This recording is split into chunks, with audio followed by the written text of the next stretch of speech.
Hello and welcome back to the Nursing Hustle with Natalie. Yes, so today we're going to get right into this. I made a video the other day. This is impromptu here, so bear with me. I made a video the other day and I spoke about how we, as experienced nurses, we need to stop being mean to our new nurses, right? There's no need for that. But I thought, in case some of our new nurses might be stopping by this channel, that this might be a pretty awesome video to make. You see the title, right? Yes. So we're going to talk about what the most useful advice that experienced nurses have given new nurses. And by the way, if you're an experienced nurse and you're watching this, drop me a comment down and let me know. And the reason why I thought about doing this is because sometimes new nurses may not know what us experienced nurses are thinking, and things get sticky, it gets hectic. By no means is that any reason to attack your new grad, right? Like, let's not do that. Let's not be mean. We're not playing mean girl here, right? Like, no mean girl on the nursing unit with the new grads. We're there to help them because we want them to stick around. So I thought this would be useful to them to get a little bit of advice. So I'm going to go through what I found that some nurses have said to have told their new grads. So, or what they would tell their new grads. So here's something. When they say it's a 24-hour job, it's true. Things will not get completed, and it's usually no one's fault. Don't seek to blame people, right? So when that new nurse comes on and they have no idea and they don't know what's going on and they're just learning and they're wondering, why isn't this done? And why isn't that done? Because, right, in nursing school, you're told everything's going to be packaged up pretty. You're going to get report. You're going to get a whole story, and people should have done everything on their shifts. Well, the reality of nursing is, I don't know if there's enough hours in a day to always get everything done. We always, as experienced nurses, as any nurse, all you can do is manage you go by hierarchy of what is most important, right? And those things that have to get done. But with that said, let's keep going. So the next thing is get 2 blood pressures before calling the doctor. Yeah, and we're going to get more into that. It doesn't hurt, because sometimes your blood pressure cuff may not be working properly, right? So you might get a blood pressure and it might seem like it's high, and you give the patient some time to relax, and that blood pressure comes down and you can just monitor. So don't go crazy from the initial blood pressure, but take 2, because he may send you back for another one, and he might not be. He's going to ask you, did you check? How often did you check? Did you do like 15 minutes or 10-minute apart BPs? I mean, depending on the situation, right? And even in ICU, you might want to do another quick check. I haven't worked ICU, but our ICU nurses, you can drop a comment down below and let me know what you think about that. All right. So another nurse says, I don't expect all things to be done, but do the stuff you do correctly. So take your time. Just take your time. Take your time and do the things that you know how to do, and do them right. And I know that's easier said than done, because I'm sure I was a new grad, and sometimes you took the time to do the things that you knew how to do, and then maybe those things you know how to do are not necessarily the things that need to be done immediately, right? So this is where your learning comes in, and this is where we got to give our new grads grace. Okay, next. This one I love, because if you've been a nurse longer than a year, you've definitely had a run-in with a doctor that has not been the nicest. So this nurse says, doctors are not your boss and they can't fire you. Don't be afraid to call them, and don't be afraid to look stupid in front of them. Yes. Don't be afraid to call them, and don't be afraid to look stupid in front of them. And then they go on to say it happens to everybody, and someday they're going to look stupid in front of somebody else. It will happen. And it might happen in front of you.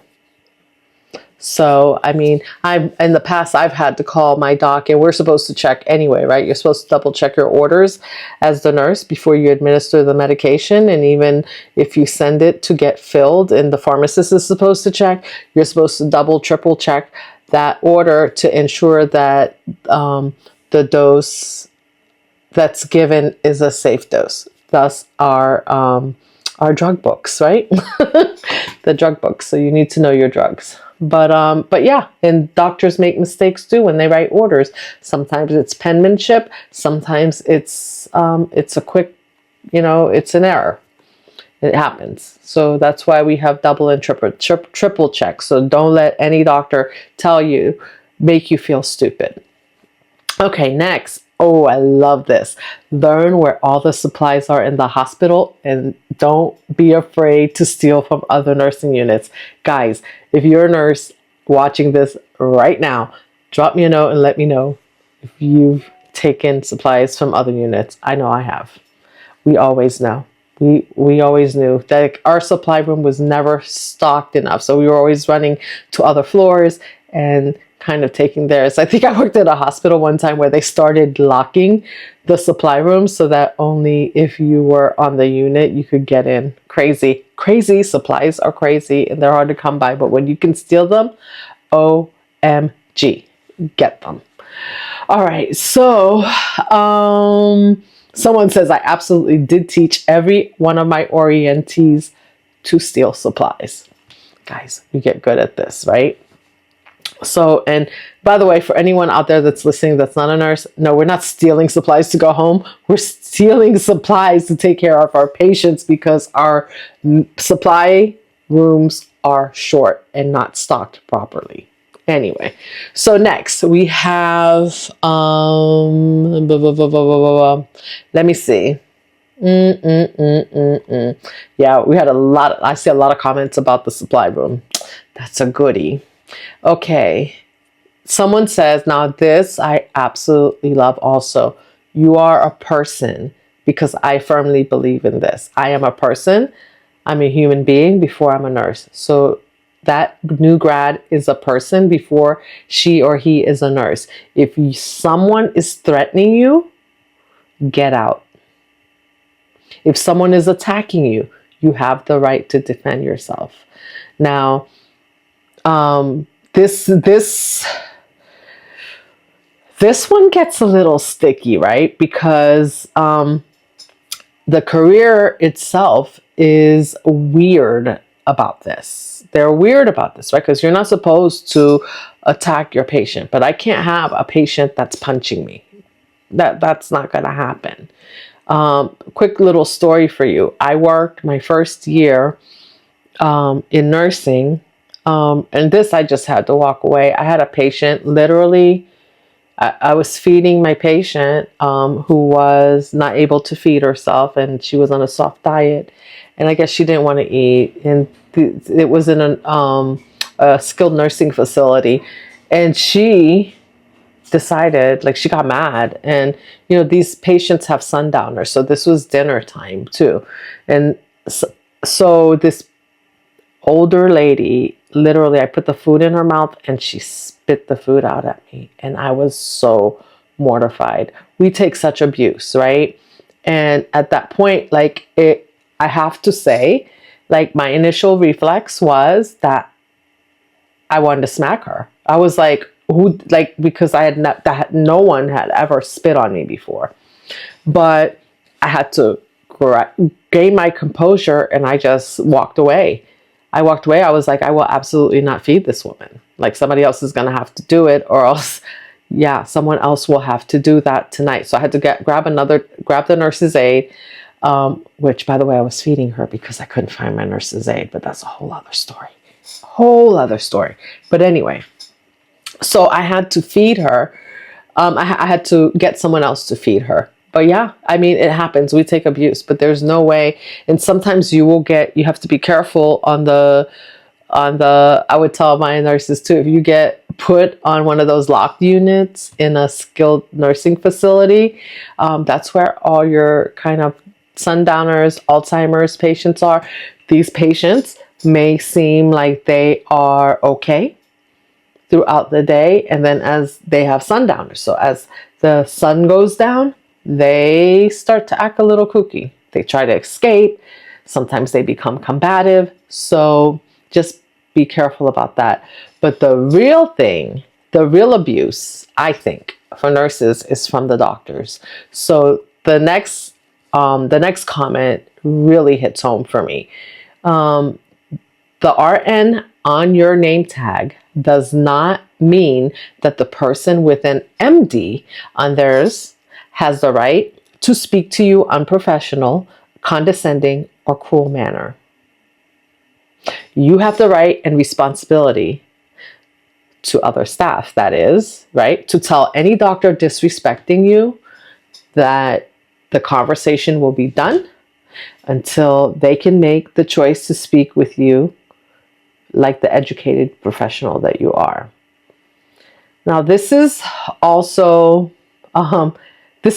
controversial. I will have to say, I don't know about now. I haven't been in the hospital for a while, but I can imagine it might still be, it's probably about the same if I'm reading this comment now, that, it's swept under the rug. And that's exactly what someone else said.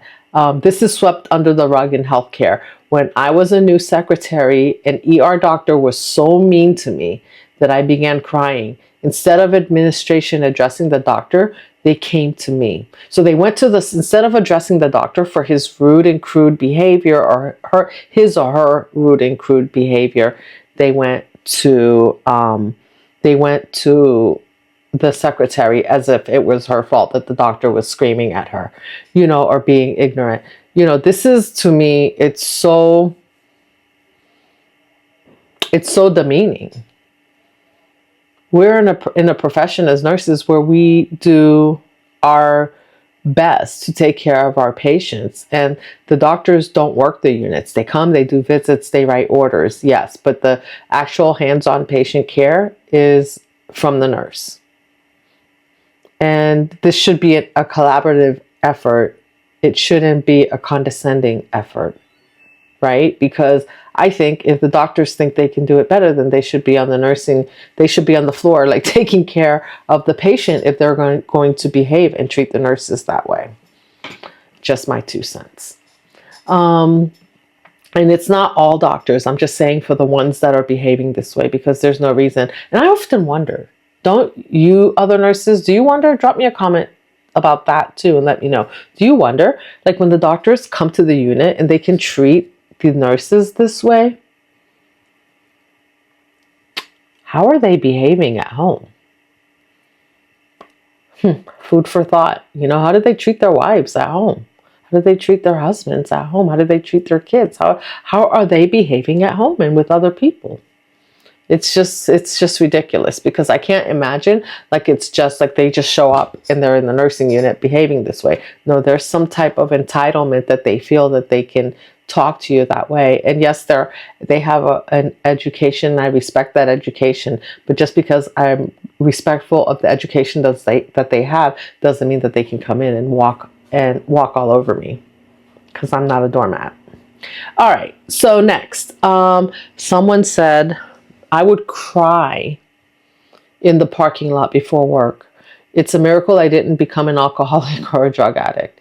It's funny. Patients would say, you seem so calm and peaceful, right? Like when you've been yelled at 1 or 2 times and like there's a standing doctor that's coming to that unit every day, and that doctor knows, imagine that doctor knows that they've gotten away with treating you this way. Like you're going to want to duck and hide every time you see that doctor, but you can't. So at some point you're going to have to stand up for yourself, and hopefully the administration backs you.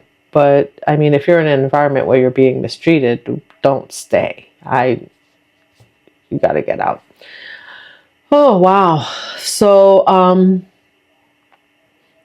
yeah, someone says, if the coping strategy works, use it. COVID and being in the ICU, unfortunately, did make me an alcoholic. Sober 2 years now. I'm glad. I'm glad. Yeah. You know, they wonder why a lot of nurses are self-medicating. It's really sad. You know, they go in to help other people and they end up having to self-medicate because they're depressed and they've seen so much. Let me see here.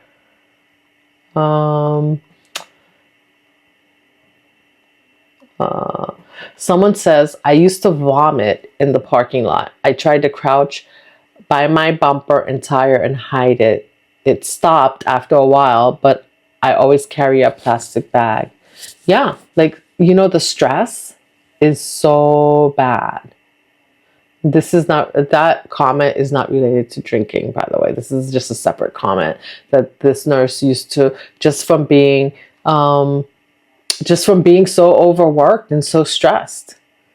Sometimes that's how your body physically responds to the stress, you know, and no one sees it because the nurses are out in the parking lot you know, they're stressing out before they come in, and then you learn to mask what you're feeling when you come in and put on a smile and talk to your patient, step out in the hallway, get yelled at by the doctor. Now, I'm not trying to scare away our new nurses, but these are comments that nurses are sharing that said that they have shared with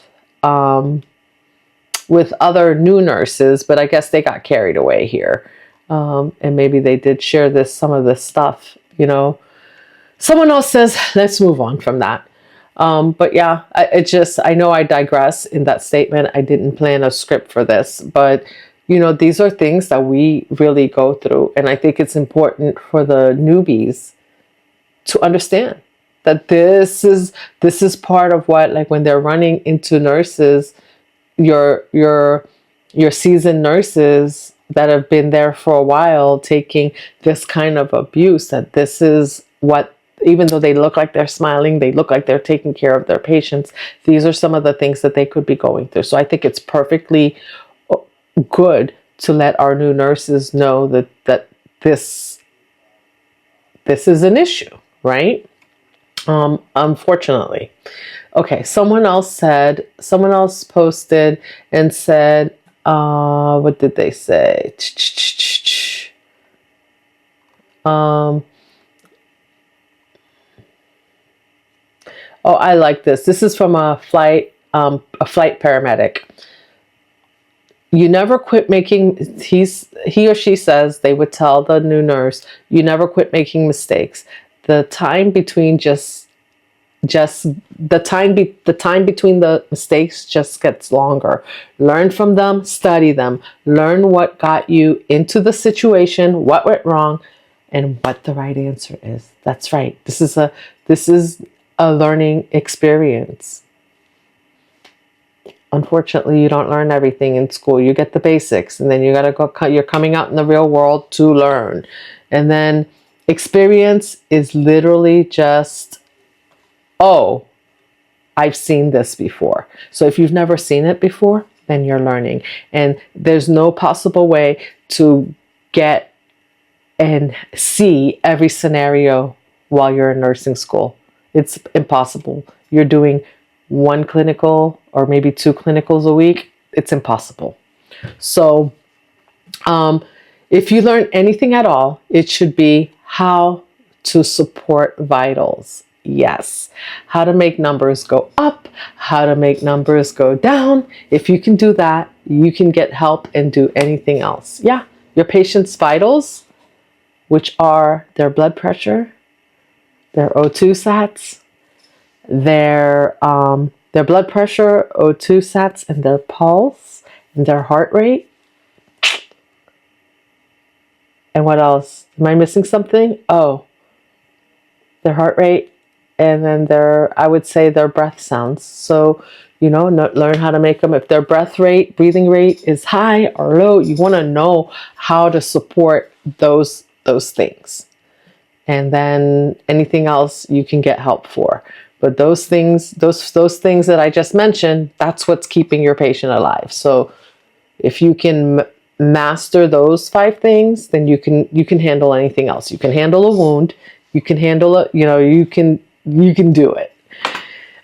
Your goal, and then the next thing they says, oh, wow. The next thing they say is no is a complete sentence. Your goal isn't to be everyone's friends. It's to be the one that people wouldn't mind working with again. Your reputation will go farther than you ever expected to. Absolutely. You can't do everything. You can say no. And, you're not there to be friends. And I'm going to wind this down. And I had one other thing that I wanted to share with you that someone said that's really important, because some of our new nurses, not all are young. I mean, I went to school and I had an older lady that was in class with me who was in my graduate class, and she was in her 60s just going to nursing school. She was an LPN, so she wasn't a new nurse, but she was just going back and finishing up her RN. So she may have known this. And I want to give my hand and a shout out to the LPNs, because they get like such, they don't get props for what they do. Yes, they have some things that they can't do. I don't know. I think they still can't give blood. They can't get, yeah, they weren't anyway when I was in the hospital. But so I want to give them their props, because they have, if you're a new RN and you have an LPN on the floor, even though she can't do some things or he can't do some things, they know a lot. So you might want to attach yourself to that LPN if you can, because they can help get you a lot of experience. And anyway, so the last thing I wanted to say is, someone made this statement, and I thought this is so important, because gossip or rumors, talking about people at work, will get you nowhere fast. So someone said, don't talk about anyone you work with to anyone you work with. Do you hear that? Do not talk about anyone you work with to anyone you work with. You truly never know who is related to who is friends with management, who is looking to cause drama. It's best to just show up, do good work, help out, be chill with everyone, and then clock out each day. Yeah, this is not a place to, you want to be careful, because you just don't know. Yeah, you never know. And I think that goes for anywhere you work. I don't think that shouldn't just be a nursing thing, but you can really create some heartache for yourself if you're talking badly about a nurse to another nurse that's friends with a nurse. It's not a good thing, because the profession can be the nurses can be a little bit cliquey. So just saying, it's just the way it is. And so, yeah, just be careful with that. Just come in, do your job. You're the new nurse. Just don't come in and think that, that nurse did something to you and now you're going to talk bad about her to somebody else. Be careful. Now, if there is a problem, that nurse is being mean, she's being disrespectful, or she or he, I should say, is being mean or disrespectful, then, or, if something's really wrong, there's something like the behavior is dangerous, then you want to address that with management. You don't want to be going to your peers and discussing those things with them, because you don't know. And that's a quick way to probably get yourself caught up in some drama fast.